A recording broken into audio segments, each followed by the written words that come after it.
Hola, ¿qué tal amigos? Gracias por acompañarme en una nueva emisión. Se pone en riesgo la marcha de Claudio X González, sobre todo por la falta de dinero.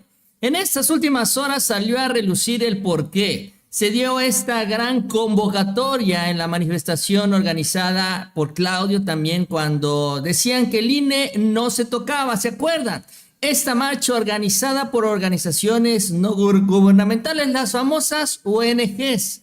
Lo que se da a conocer en estas últimas horas es que estas ONGs eran financiadas con el recurso, con dinero del Instituto Nacional Electoral. Y no solo estamos hablando de unos cuantos miles de pesos, sino millones que caminaron, que le dio Lorenzo Córdoba a estas organizaciones ciudadanas que al final del día también lo defendieron a capa y espada hasta el último día en su presidencia el INE y actualmente también, ahora que se encuentra el UNAM. De esto vamos a hablar el día de hoy, este escándalo, incluso ya también hay nombres de estas ONGs que recibieron estos millones de pesos y también vamos a hablar del proceso electoral. El día de hoy reventó. Tronó a Alito Moreno y la propia Xóchitl Gálvez, porque los gobernadores les están dando a la espalda, están apoyando al presidente López Obrador y están dejando sola a la candidata presidencial, incluso también dejando en ridículo a la propia Xóchitl Gálvez, que hoy estuvo en el estado panista de Yucatán. Así que les invito a que me acompañen durante los próximos minutos. Vamos a ver cómo están estas situaciones, cómo está el escenario político y cómo se pinta todo el ambiente para esta marcha que ahora ya no tendrá los millones que les dio el INE en la ocasión anterior. Y vamos a iniciar justamente con esto, con esta manifestación organizada por Claudio X González en la que él insiste que es una marcha, entre comillas, ciudadana. Dice que no falte nadie, faltan 4 semanas, no te pierdas ser parte de la marcha más importante de México. Y ahora ya no es el del INE no se toca, sino de que nuestra democracia no se toca. Organizado, cuando menos aparecen algunas ONGs, y vamos a ponerlas acá abajo, porque vamos a hablar ahorita de estas ONGs, pero estas son las más públicas, vamos a decirlo así, las que se han encargado también de organizar el proceso, la imposición de Xóchitl Gálvez. Todas ellas trabajaron con Claudio X González para imponer a Xóchitl como precandidata presidencial. Y en medio de todo esto sabemos el invitado es Lorenzo Córdoba. Ahora, Lorenzo Córdoba también en las declaraciones que ha dado sobre esta invitación que recibió para dar el mensaje y ser el orador único en esta manifestación, él mismo revela que fue una ONG, esta organización ciudadana, que lo invitó también a ser el orador. Incluso él revela que ha estado participando en estas organizaciones ciudadanas ya desde hace varios años, incluyendo cuando él era consejero presidente del INE, o sea, estaba aquí y estaba allá. Ahorita vamos a hablar de la lana, por eso es importante tener un poco claro el contexto de todo esto. Esto es parte de lo que mencionó y la ONG, entre comillas, que lo termina invitando a este evento en donde él acepta ser el orador único. Tratan de encajonar o estás conmigo o estás contra mí, pues van a decir que me voy a sumar a una campaña, y lo digo con todas las letras. Esta es una marcha para defender a la democracia. A mí me invitó una organización que no ha hecho política partidista desde hace 3 décadas, cuando se fundó, que es el Instituto de Estudios para la Transición Democrática, que es una de las centenares de organizaciones convocantes. Me invitaron precisamente por mi carácter apartidista, defensor de la democracia sin duda, pero apartidista, y el día después, Ciro, seguiré dando la batalla por la democracia. Entonces, eso es lo que sucedió. Le invitó esta ONG, Asociación por la Democracia para la Transición, ¿no? Para la transición democrática. ¿Quién sabe? Él le pone nombres raros, pero bueno, habla de un centenar de organizaciones ciudadanas que son las que están organizando esta marcha. Sí, efectivamente, son muchísimas, que es que son demasiadas, que ya hasta uno pierde la cuenta. Sin embargo, hay quienes sí la están llevando. ¿Por qué? Porque varias de estas organizaciones ciudadanas, entre comillas, recibieron recursos del Instituto Nacional Electoral. El colmo también es que Lorenzo Córdoba le pagó a estas asociaciones ciudadanas, entre comillas otra vez, para validar las decisiones que estaba tomando el Instituto Nacional Electoral. Es decir, que si él se robaba las elecciones desde el instituto, entonces estas ONGs salían a validar la decisión del INE, salían a apoyarlo y salían a decir que esto es parte de la democracia. Y eso nos costaba una muy buena lana, como lo vamos a ver. De acuerdo a esta investigación que sale publicada en Contralínea, se menciona como, por ejemplo, los observadores electorales, las ACs, ONGs que se dedican a esto, recibían una lana por parte del Instituto Nacional Electoral, con esto convirtiéndose en un gran negocio para Lorenzo Córdoba, en donde con la creación de fideicomisos temporales, para variar fideicomisos, se pagaban estas contrataciones por la observación electoral. Ellos pagaban a los observadores electorales para que al final de la elección los observadores salieran a decir: ¿qué creen? La elección fue ejemplar. Lorenzo Córdoba es un maravilloso consejero junto con Ciro Murayama y la elección estuvo muy bien organizada. Parte también de las mentiras. Otros gastos con cargo al erario son asesorías, elaboración de proyectos, evaluaciones y hasta testificaciones sociales en licitaciones públicas, porque también no solo era la observación, sino se evaluaba el trabajo del INE, se hacían estudios de la democracia en nuestro país y todos ellos pagados por el Instituto Nacional Electoral. Por ejemplo, del 2018 al 2021, el INE pagó 30 millones de pesos a ONGs que observaron los comicios. ¿Se imagina nada más? 30 millones de pesos nada más por ser observadores electorales. 20 millones a universidades, mientras que 3 organismos internacionales recibieron otros 55 millones de pesos entre 2015 y 2020. Con razón, no alcanzaba el dinero. Con razón pedían más y más recursos y por eso argumentaban que si no tenían este dinero, entonces no se podían organizar bien las elecciones, pues si no podían pagarle a estas organizaciones ciudadanas para que validaran sus tranzas. De acuerdo también al reportaje, se menciona que hay una serie de auditorías que además, por si fuera poco, revela que los recursos que gastaron tampoco los justificaron adecuadamente varias de estas organizaciones ciudadanas, incluso también varias de las universidades. Y más adelante, bueno, obviamente vienen algunos datos, sobre todo de cuáles son las ONGs, las ACs, estas organizaciones que recibieron dinero, porque también hay nombres, y esto incluso ya lo tiene claro la Cuarta Transformación. Este tema llegó a discutirse, fue parte del debate incluso en una sesión del INE, en donde, bueno, Morena argumentaba del por qué se tenía que hacer el recorte al presupuesto del INE, porque se estaba pagando este tipo de cosas, este tipo de absurdos, como lo menciona también el propio Sergio Gutiérrez. Vamos a retomar lo que él señaló. Puedo darle aquí mismo una motivación reforzada, simplificada, de qué es lo que no queremos en la Cámara de Diputados. Que se dé dinero a la Asociación Mexicana de Derecho a la Información, AC, 2.291.000 pesos. Que se dé dinero al Colmex, 1.131.000 pesos. Que se dé dinero a la Escuela de Gobierno y Política Pública del Tecnológico de Monterrey, 1.200.000 pesos. A Flaxo, 500.000 pesos. Al Instituto de Investigaciones Jurídicas de la UNAM, 1.246.000 pesos. Al ITAM, para elaborar el proyecto que afecta a la democracia, por 380.000 pesos. Al ITESO. Y no queremos tampoco que siga existiendo esta discrecionalidad que tienen aquí. 2012, al Programa de las Naciones Unidas para el Desarrollo, 36.800.000 pesos. El objetivo, operación del Fondo de Apoyo para la Observación Electoral 2012. 2015, Instituto Interamericano de Derechos Humanos, 11.500.000 pesos. El mismo Fondo de Apoyo a la Observación Electoral. 2017, Programa de las Naciones Unidas para el Desarrollo, 15.233.000 pesos. Otra vez lo mismo, operación del Fondo de Apoyo para la Observación Electoral. 2018, Instituto Interamericano de Derechos Humanos, 8 millones de pesos. Operación del proyecto Apoyo al Acompañamiento Técnico 2018. 2018 nuevamente, Instituto Internacional para la Democracia y Asistencia Electoral, IDEA, 1 millón de pesos. Análisis del proyecto electoral federal 2020-2021. 2020, Instituto Interamericano de Derechos Humanos, 20 millones de pesos. Operación del Fondo de Apoyo para la Observación Electoral.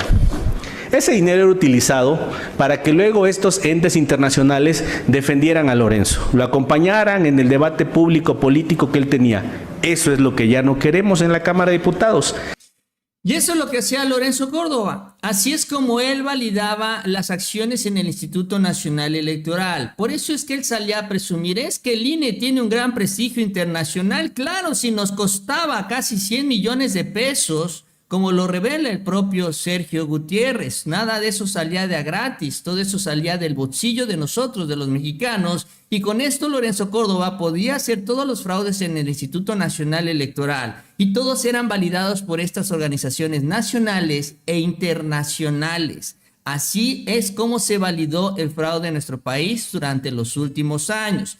Ahora, además, bueno, centrándonos en el tema, regresando a la marcha, son estas mismas ONGs que en su momento marcharon por el INE no se toca. Incluso en aquel momento se mencionó que eran 118 organizaciones no gubernamentales que participaron a favor del INE. Ahora se entiende por qué. Ahora se entiende. ¿Quién estaba pagando a estos acarreados? Se pagaban del Instituto Nacional Electoral. Obviamente ya no está Lorenzo Córdoba, obviamente ya este dinero no está ahí, pero pues sí, tienen seguramente un guardadito y ahí es donde pues van a buscar ellos movilizar a un grupo de personas. Yo creo que obviamente no se van a mover tantas porque ya no tiene ese recurso que antes tenía Claudio X González, pero este es el gran negocio que hacía Lorenzo Córdoba. Así es como distribuía la lana también con estas organizaciones no gubernamentales. Es increíble y bueno, por eso son las ONGs las que salen a defender la democracia. Ya vimos cuál es la democracia y qué es lo que realmente hay detrás.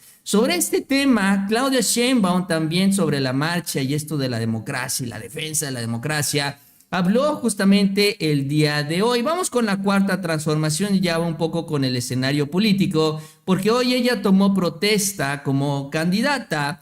Y bueno, si bien en su cierre de precampaña ya se había referido a esta supuesta defensa de la democracia, en donde los que se robaban las elecciones ahora salen dizque a defenderla, bueno, nuevamente tocó este tema, sobre todo porque, bueno, la 4T, el presidente Obrador en lo particular, ha sido uno de los grandes defensores de la democracia y gracias también a este esfuerzo que él hizo durante los últimos años, se alcanzó también una alternancia real en nuestro país, no la alternancia falsa, simulada de Vicente Fox, sino un cambio real en el rumbo de México, gracias también a este esfuerzo democrático del presidente que impulsó la cuarta transformación. Esto es parte de lo que menciono.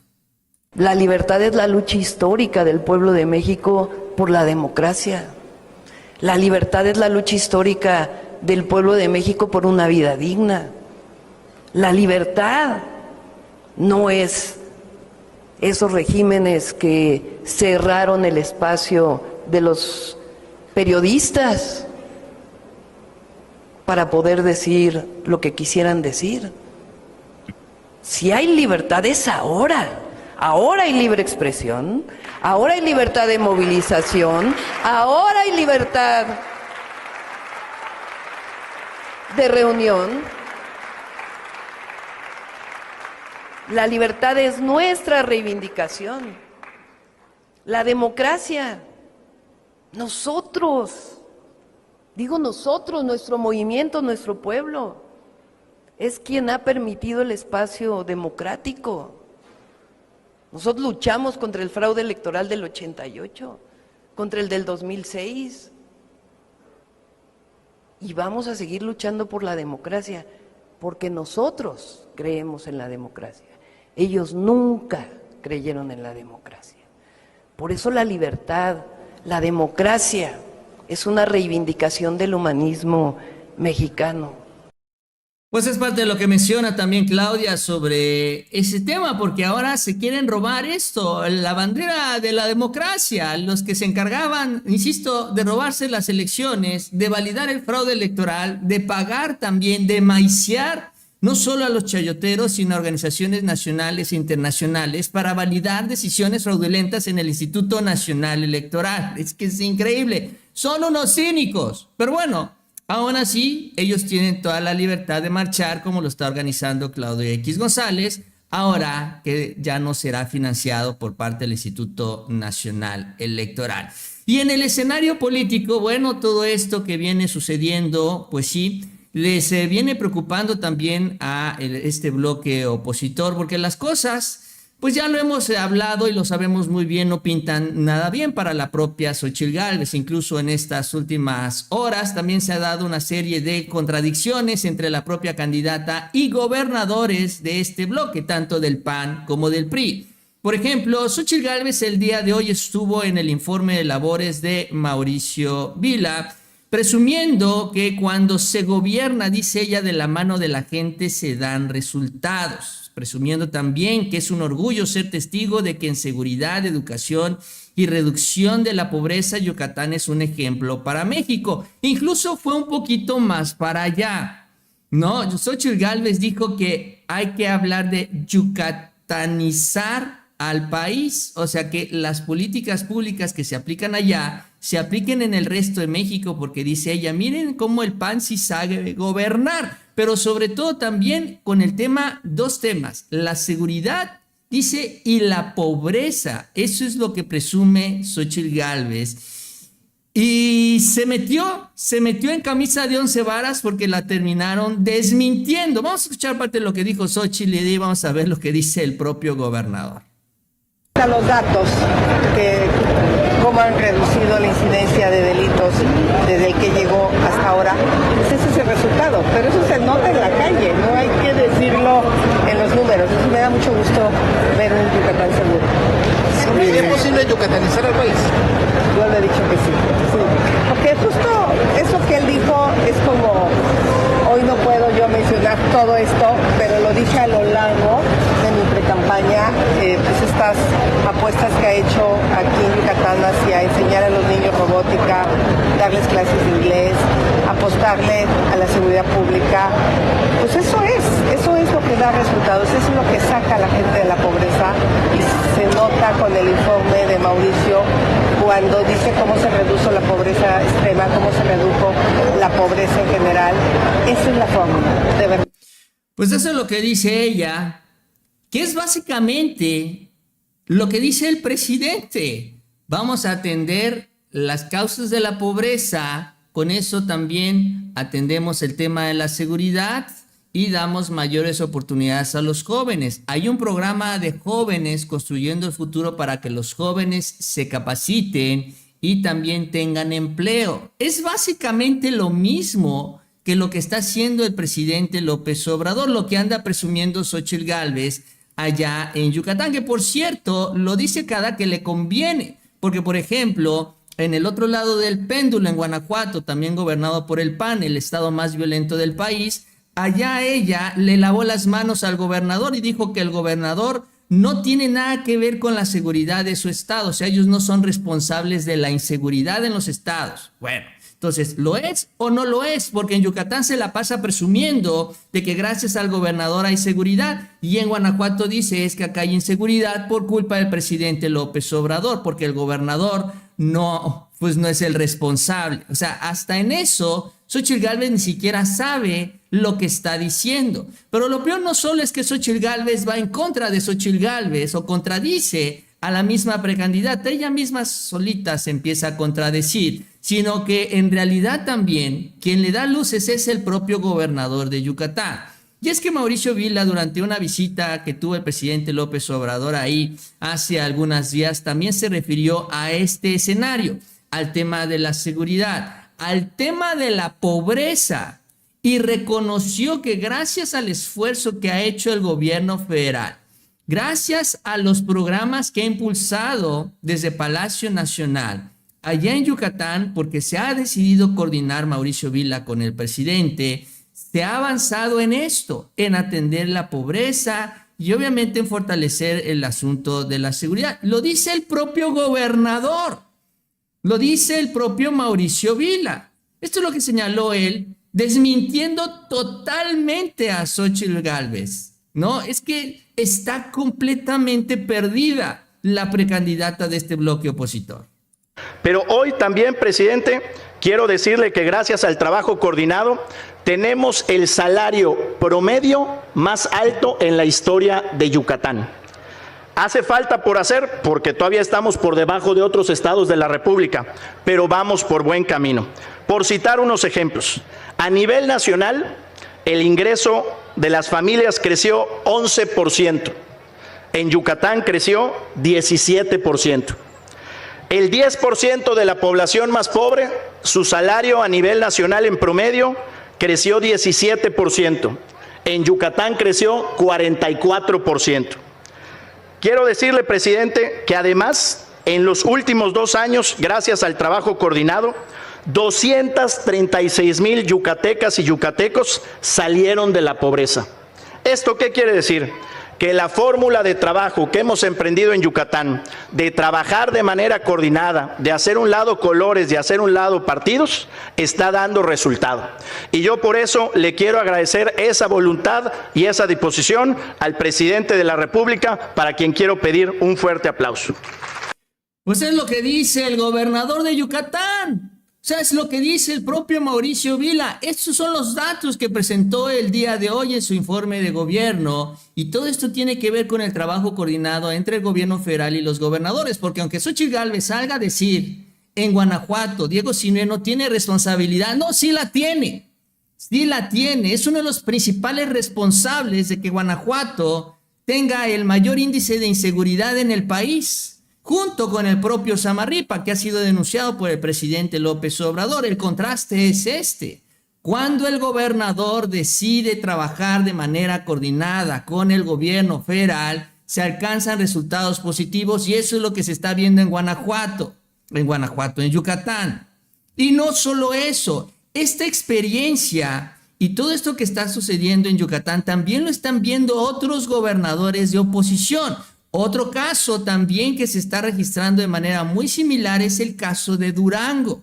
Allá es un estado gobernado por el PRI. Esteban Villegas, que tuvo al presidente López Obrador este fin de semana, insistió también en que va a trabajar de manera coordinada, y no solo eso, sino reconoció que la estrategia y las acciones del gobierno federal están sentando las bases para el desarrollo de nuestro país, incluyendo obviamente el desarrollo de Durango. O sea, él quiere trabajar también de manera coordinada. Y ojo, Xóchitl Gálvez en su precampaña no visitó el estado de Durango. O sea, tampoco están muy felices los panistas, aunque los mismos panistas que trabajan con el presidente alcanzan resultados en sus estados, porque el presidente está buscando el bienestar de los mexicanos, sin importar que vivan en un estado gobernado por el PRI y por el PAN, obviamente también con la Cuarta Transformación. Esto es parte de lo que menciona el gobernador del PRI, Esteban Villegas. Vemos cómo me hubiera gustado, presidente, conocerlo antes, para luchar junto con usted desde hace muchos años. Usted será un referente en la historia del país, y en Durango como en México será recordado por todo lo que ha hecho. El futuro a Durango le llegó, vemos. Pues es parte de lo que dice el gobernador priista de Durango. O sea, los gobernadores de oposición se están dando cuenta que si trabajan de manera coordinada con el gobierno federal, a sus estados le va a ir bien. Ahora que también empieza ya a avanzar el IMSS Bienestar, obviamente van a estar muy atentos a los resultados del IMSS Bienestar, y cuando se den cuenta de que este modelo que está impulsando el presidente López Obrador está funcionando, también le van a dar la espalda a Marco Cortés y a Alito Moreno. E incluso Alito también con todo esto tronó el día de hoy. O sea, este es un problema que ya se está sintiendo en los partidos, en el equipo de campaña. Alito, por ejemplo, se lanzó en contra de Mario Delgado y dice, es que Mario es un mentiroso y sinvergüenza que cree que con encuestas compradas puede engañar a los mexicanos. El día de hoy habló en esta toma de protesta de Claudia Sheinbaum y dio datos de encuestas, pero se puso loco Alito Moreno. Dice, el grotesco acarreo masivo que hicieron a favor de Claudia es proporcional al miedo que le tienen a la oposición y a Xóchitl Gálvez. Tienen miedo de perder porque saben que le han hecho muchísimo daño al país en 5 años. Bueno, eso no es lo que dice Mauricio Vila, eso no es lo que dice Esteban Villegas. Se emborracharon de poder y ahora no saben qué hacer sin el dinero de los mexicanos. Son unos bandidos, dice Alito. Se les ha demostrado 1,000 veces que aunque lo nieguen, la gente ya se dio cuenta. Usaron a la ciudadanía, les mintieron y se aprovecharon de ellos. Entiéndelo, ustedes no tienen oportunidad en 2024, Morena se va. Entonces, eso es lo que dice el dirigente nacional del PRI, mientras su gobernador reconoce el trabajo que hace el presidente, mientras el otro gobernador panista también lo reconoce. Por cierto, Mauricio Vila ya va, también está reconocido, está en la lista de los plurinominales al Senado del PAN. O sea, finalmente ellos que trabajan con el presidente saben que las cosas se están haciendo bien. Y todo esto lo que termina dejando es hueco el discurso de Xóchitl, de Marco y Alito. O sea, finalmente sus mismos compañeros de partido, sobre todo los gobernadores, los están desmintiendo. No tiene que salir Mario, no tiene que salir Claudia, no tenemos que salir nosotros. Son sus propios gobernadores quienes están reconociendo esta realidad. Este es el dolor de cabeza en el bloque de Claudio X González, que se suma ahora a toda esta situación que venimos hablando, en donde estas ONGs ya se quedaron sin dinero, se quedaron sin presupuesto. Los gobernadores pues tampoco van a meterle mucho, creo yo, supongo, a esta manifestación. Hay que esperar, pero bueno, yo creo que van a tratar de mantener una buena relación con el presidente porque a ellos les conviene políticamente y a sus estados también. Esto es lo importante. Mientras ellos decidan coordinarse, la gente en los estados va a tener mejores resultados. Esto está por encima de todo. Y eso no lo quieren entender ni Xóchitl, ni Claudio, ni Alito, ni Marco Cortés. Pero bueno, así las cosas. Este es el escenario, también el escenario político. Y bueno, esa es también la transmisión de este fin de semana. Yo con esto termino. Les agradezco que me hayan acompañado en este espacio. Si les gustó el video, les invito a que se suscriban. Les agradezco estas manitas para arriba y nos vemos a la próxima con mucha más información.